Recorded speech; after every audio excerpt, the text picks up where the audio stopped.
क्योंकि चुनाव के दिनों में गिरा ताकि पता चले कि आपने कैसी सरकार चलाई है।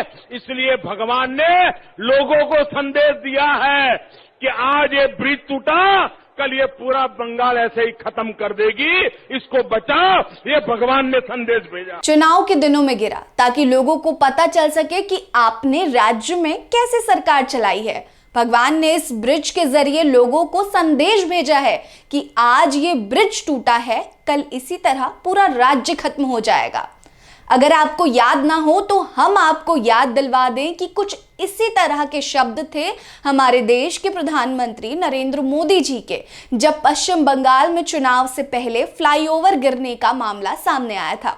वहीं दूसरी तरफ रविवार शाम को जब छठ पूजा का अर्घ देने के लिए गुजरात के मोरबी में लोग जब अपने घरों से निकले, तभी ब्रिटिशकालीन पुल टूटने से कम 141 लोगों की मृत्यु हो गई। हादसे के समय प्रधानमंत्री नरेंद्र मोदी जी गुजरात के दौरे पर ही थे, लेकिन अभी तक हमारे प्रधानमंत्री मोदी जी की तरफ से कोई ऐसा बयान नहीं आया जिस कारण गुजरात सियासत में हलचल मच जाए। बयान आया है, आपको आगे बताएंगे, लेकिन क्या बयान आया है वो थोड़ा सा अटपटा सा है क्योंकि कॉन्ट्राडिक्टरी बयान है। गुजरात में अभी तो चुनाव का माहौल भी चल रहा है, वहीं प्रधानमंत्री मोदी जी की ये चुप्पी उनके विपक्षियों को इस चुनावी समय में एक अवसर दे रहा है, जिसे वो साल के आखिरी में होने वाले विधानसभा चुनाव में बिल्कुल भूनना चाहेंगे। नमस्कार, मैं हूं आपके साथ रीटा और आप देख रहे हैं नेटवर्क न्यूज। क्या गुजरात के मोरबी में गिरने वाला पुल गुजरात चुनाव से पहले गुजरात की जनता के लिए भगवान की तरफ से मिली एक चेतावनी है? अगर गुजरात की जनता इस सवाल के जवाब को हाँ के रूप में देती है तो भाई भारतीय जनता पार्टी तो अब सचेत हो जाना चाहिए, क्योंकि एक तरफ दिल्ली की आम आदमी पार्टी ने पहले से गुजरात मॉडल पे सवाल उठाकर भाजपा के लिए रास्ता मुश्किल कर रखा है, तो दूसरी तरफ भारतीय करेंसी पर लक्ष्मी गणेश की तस्वीर की मांग उठाकर अपना हिंदुत्व कार्ड भी फेंक दिया है। ऐसे में अगर गुजरात की जनता ने मोरबी पुल हादसे को भगवान की चेतावनी समझ लिया तो भाजपा के लिए राज्य का ये विधानसभा चुनाव करो या मरो जैसा हो जाएगा। वहीं जनता को अगर इस पुल हादसे में भगवान की चेतावनी नहीं भी दिखी, तब भी राज्य सरकार और गुजरात के मुख्यमंत्री भूपेंद्र पटेल के लिए भी गुजरात विधानसभा चुनाव से पहले एक बड़ा सिरदर्द बन जाएगा। अगर अधिकारियों की बात करें तो उनका कहना है कि कुछ समय पहले ही पुल में मरम्मत का काम हुआ था, जिसके बाद जनता के लिए ये फिर से खोल दिया गया था। पुल टूट गया क्योंकि उस समय उस पुल पर उसकी क्षमता से ज्यादा लोग मौजूद थे। ये सारे लोग उस पुल पर खड़े थे और पुल उन लोगों का भार नहीं सह पाया और वो उठ गया। पुल टूटने के बाद मौके पर चीख पुकारे गूंजने लगी, लोग जान बचाने के लिए गुहारें लगाने लगे। लेकिन कमाल की बात है, त्योहार का दिन था, छठ पूजा का पर्व था और उस पुल के पास कोई भी ऐसी सिक्योरिटी मौजूद नहीं थी जो उन लोगों की जान बचा सके। वहां पर सिक्योरिटी के कोई भी ऐसे इंतजामात नहीं थे जिसकी वजह से उन लोगों की जान टाइम रहते बचाई जा सकती थी। बताया जा रहा है कि मृत लोगों में कई बच्चे भी शामिल थे। देर रात तक 50 से ज्यादा लोगों का शव तो निकाल लिया गया, लेकिन अभी तक कुछ लोगों का कोई भी पता नहीं है, यानी कि 100 से ज्यादा लोग अभी तक लापता बताए जा रहे हैं। फिलहाल एक बड़ा सवाल यह है कि 7 महीने पहले रेनोवेशन के लिए बंद हुआ ये पुल बगैर फिटनेस सर्टिफिकेट के आखिर क्यों खोल दिया गया? हालांकि खबर है कि कंपनी के खिलाफ एफआईआर दर्ज कर ली गई है, लेकिन क्या ये एफआईआर सरकार द्वारा दिया गया मुआवजा उन मासूम जिंदगियों को वापस ला पाएगा? क्या उनकी भरपाई कर पाएगा जिस पुल के टूटने की वजह से लोगों ने अपनी जान गंवा दी? गुजरात मोरबी पुल का इतिहास अगर आपको बताएं तो इसका इतिहास भी बहुत आम है, बहुत पेचीदा नहीं है, क्योंकि अगर देखें तो मच्छू नदी पर इस पुल का निर्माण किया गया था 1880 में अंग्रेजों द्वारा। इसका उद्घाटन मुंबई के गवर्नर रिचर्ड टेम्पल ने किया था। उस समय इस पुल को बनाने के लिए लगभग 3,50,000 रुपए का खर्च आया था। अब अगर इस पुल की आयु भी देख लें तो ये पुल वैसे भी अपने बुढ़ापे की जिंदगी जी रहा था, तो ऐसे में 142 साल पुराने इस पुल से किसी भी तरह की उम्मीद कैसे की जा सकती है और जिन्होंने उम्मीद की वो बेवकूफ़ी ही थी। इसका मतलब अब आप देखें तो ये निकलता है कि इस हादसे का पूरा श्रेय स्थानीय अधिकारियों को, पुल की मरम्मत करने वाली कंपनी को और सरकार की लापरवाही को जाता है। लापरवाही एक तरफ, लेकिन राजनीति एक तरफ। राजनीतिक गलियारों से अलग अलग तरह की टिप्पणी आ रही हैं, अलग अलग तरह के लोग इसमें अलग अलग तरह की टिप्पणियां कर रहे हैं।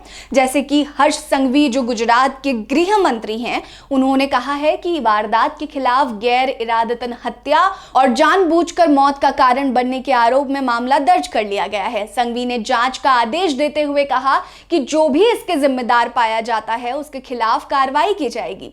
संघवी ने कहा कि पुल गिरने की जांच के लिए 5 सदस्यीय उच्चाधिकार प्राप्त समिति का गठन कर दिया गया है। राज्य सरकार ने हादसे में मरने वालों के परिजनों को 4-4 लाख रुपए और घायलों को 50-50 हजार रुपए का मुआवजा देने को कहा है। वर्तमान में प्रधानमंत्री मोदी जी गुजरात के दौरे पर ही हैं। प्रधानमंत्री नरेंद्र मोदी जी ने भी पीड़ितों के परिवारों को 2-2 लाख रुपए की वित्तीय सहायता करने की घोषणा की है।